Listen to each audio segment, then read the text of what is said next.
you get a chance this weekend, take a look at your book collection at home. Do you have any banned books? Yeah, some of the most popular books that have been challenged recently include To Kill a Mockingbird, Of Mice and Men, and even the Harry Potter series back in 2019.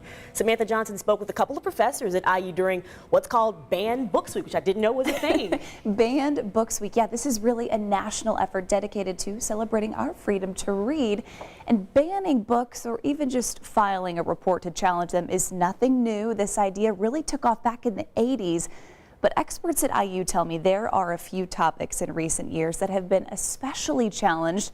We're talking about things like LGBTQ+, any books with profanity, and any use of a derogatory term. Now, there's a difference between challenging a book and banning a book. A challenge is when a person or group attempts to remove or restrict that material, and then a ban is when obviously that attempt is successful. And just because, let's say, Huckleberry Finn is banned in one place doesn't mean it's banned completely. Experts at IU say these bans are typically hyper-local, maybe to a specific school or library or even community.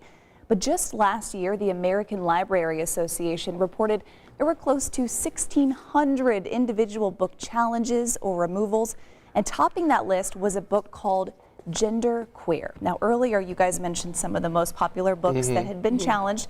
Here's a couple more for you, okay? Where the Wild Things Are. Okay. We all know that one, right? What about The Handmaid's Tale, and even Where's Waldo? Where's Waldo? That one was interesting to me. So if you want to learn a little bit more about this week, we will have a link for you with all kinds of resources on our website.